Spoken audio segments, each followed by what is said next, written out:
नमस्कार। बीए द्वितीय वर्ष के द्वितीय प्रश्न पत्र की अगली श्रृंखला में हम विपिन कुमार अग्रवाल द्वारा रचित अदृश्य व्यक्ति की आत्महत्या के एबर्ट नाटक की कथानक पर विचार करेंगे। नाटक के क्षेत्र में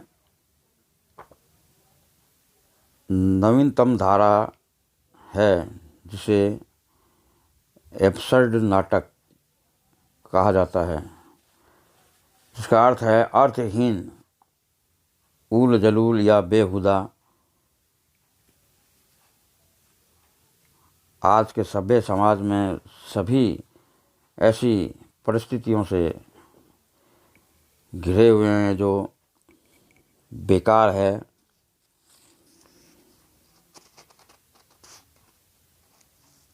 हमारा मतलब हमारी बातचीत, हमारी परिस्थितियाँ कहीं भी आदमी आदमी के बीच समझ और सहृदयता का बांध नहीं बनाती, एक ढोंग और आडंबर की दीवार बनाए रखते हैं।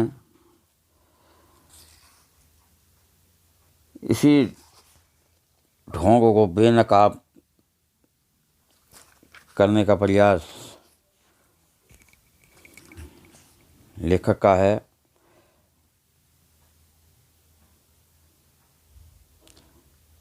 लेखक का कहना कि मान लीजिए हम किसी खिड़की से देखते हैं, हमारा एक मित्र मिलने आया, हम लपक कर उससे मिलने नहीं जाते, उसे दरवाजे तक आते हुए देखते हैं, वह घंटी बजाता है, हम बैठे रहते हैं, नौकर या कोई दूसरा दरवाज़ा खोलता है, उसका नाम काम पूछा जाता है और उसके बाद हमें अंदर सूचना दी जाती है। व्यक्ति को बैठक पर आकर खड़ा हो जाता है, तब हम तपाक से उठकर इस तरह उसका स्वागत करते हैं जैसे पहली बार देख रहे हैं उसको। फिर इधर उधर की बातें होती है बेफजूल की, जिससे क्या है, हम एक तरह की ऊब सा महसूस करते हैं और बातें करते जाते हैं। जिंदगी की इसी ऊब, ढोंग और मशीन पने को लेखक ने अपने इस नाटक में बड़े सुंदर ढंग से चित्रित किया है।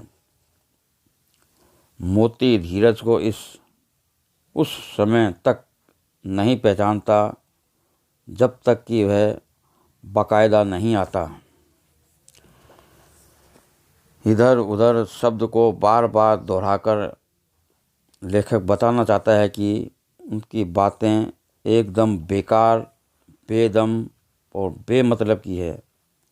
वे उन्हीं की बातों को दोहरा रहे हैं और हेर फेर करके गहरे अर्थ निकाल रहे हैं।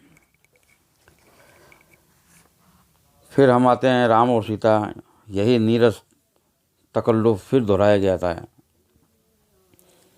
राम लेखक है, धीरज राम से उसकी किताबों के बारे में पूछता है, समानांतर राधा और सीता के बच्चों के बारे में पूछती जाती है।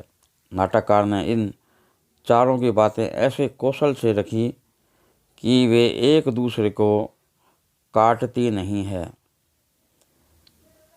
इन लोगों के लिए रचनाएं, पुस्तकें, बच्चे, साग सब्जी आदि एक है, किसी में कोई फ़र्क नहीं है।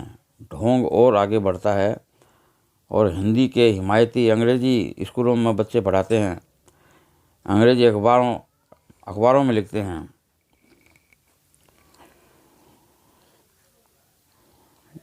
और इस नाटक का प्रमुख पात्र है जो बिल्कुल अदृश्य व्यक्ति है, जो नज़र नहीं आता। वह आदमी बने जो इस ढोंग झूठ दिखावे ऊप में खो गया। धीरज कहता है, क्योंकि मैं उदार हूँ तभी तमाचा पड़ता है, और बच्चों के भविष्य के नाम पर राम और सीता अपने अहंकार तृप्ति की बात को ढकते हैं तो तमाचा पड़ता है। यहाँ तक कि मोती के मुंह के अंत में मैं शब्द निकलता है तो तब भी तमाचा पड़ता है। यानी इस झूठ दिखावे ढोंग और निरर्थकता में आदमी का मैं अर्थात अपना निजी व्यक्तित्व भी नहीं रह गया है। मैं भी झूठ है, किसी और का ओढ़ा और किसी और के उधार लिया हुआ व्यक्तित्व है।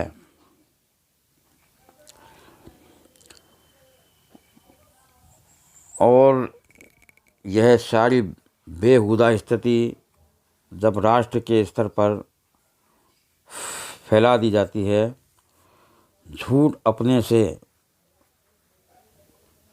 उठकर आपसी व्यवहार में राष्ट्र की बोली में जा बैठता है,